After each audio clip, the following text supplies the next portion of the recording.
Bonjour aux supporters d'Enaxis, Fred Bergeron. Aujourd'hui, je voudrais vous montrer comment activer l'option d'anti-flanage dans la plateforme ICT Protégé GX. OK?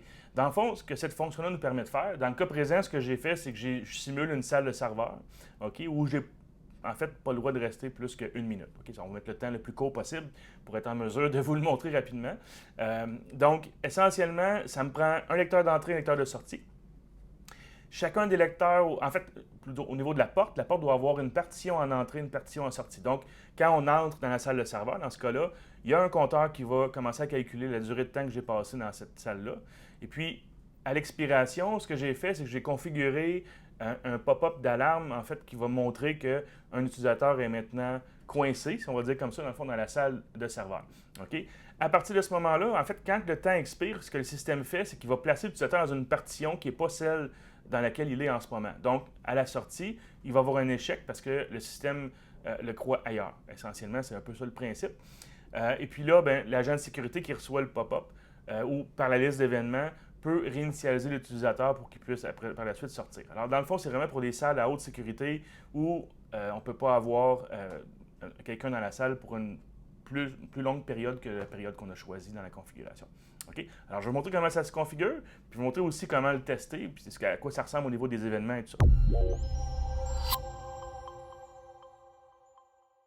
Donc, la première étape à suivre, c'est commencer dans la section des utilisateurs.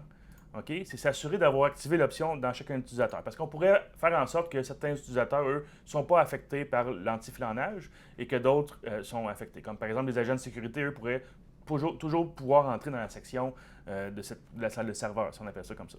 OK? Donc, dans les options, on va ici s'assurer de cocher des comptes d'expiration de flanage d'utilisateurs activés. OK? Donc, c'est là que le système commence à compter, mais juste pour les personnes qu'on a choisies. OK? Ensuite de ça, ce que j'ai fait rapidement, pour vous donner un peu une procédure là, rapide, j'ai utilisé un type de porte anti-retour. Normalement, le flanage ne va pas bien fonctionner si on n'active pas ça, parce que les gens pourraient, dans le fond, mal utiliser les lecteurs. Alors, moi, je préfère utiliser l'anti-retour avec le mode de flanage. OK? Ensuite de ça, dans la partition salle de serveur, dans l'onglet configuration, en bas complètement, j'ai mis 1 minute pour temps de flanage. OK? Et puis, la partition de réinitialisation de flanage, c'est le corridor. Donc, la personne entre dans la salle de serveur, reste plus longtemps qu'1 minute. Le système décide, se rend compte qu'on a dépassé le temps.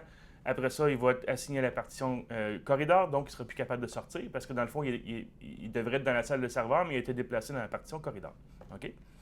Et puis, une autre chose à regarder ici, c'est de cocher en dessous de l'onglet Option 1, cocher la dernière option des options générales, c'est Partition activée en mode de flanage. OK? C'est vraiment simple. On sauvegarde ça, on attend que le téléchargement soit fait. Et puis, vous allez voir maintenant, un autre petit truc que je vais vous montrer, on l'a déjà vu dans d'autres vidéos, là, mais ce que j'ai fait, j'ai créé un fil d'événements qui capture l'événement d'expiration du temps de flanage que j'ai activé dans le fond dans une alarme qui va générer un pop-up. OK. Donc, on retourne maintenant dans notre page de statut comme ça. Vous allez voir que si j'entre dans la salle de serveur, et puis là, on va devoir attendre 1 minute. Alors, le magicien qui s'occupe de faire les vidéos va mettre un petit accéléré ici. On va attendre le pop-up d'alarme. Alors, comme vous voyez, on a maintenant reçu l'alarme qui dit que le temps de flanage est expiré. OK? Dans le fond, on peut reconnaître l'alarme pour tout de suite. On va dans les événements. Ici. On a le point d'exclamation qui donne l'alarme ici. On peut faire bouton droit, réinitialiser la région de flanage. Et puis avec ça, on est maintenant capable de sortir. OK? Donc, comme vous voyez, c'est relativement simple à programmer. Il faut certainement avoir bien programmé les directions. Ça prend une partition de chaque côté de la porte. On active les options d'utilisateur, le mode anti-retour strict dans le type de porte. Puis on choisit le temps, on active la partition de réinitialisation, puis on active l'option pour activer le flanage dans la partition, puis ensuite on est prêt à tester. OK? Alors j'espère que vous avez apprécié la vidéo.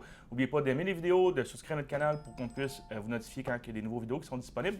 Vous pouvez rejoindre l'équipe de vente et soutien technique d'Enaxis sur le site d'Enaxis.com. Encore une fois, Fred Bergeron d'Enaxis, à bientôt.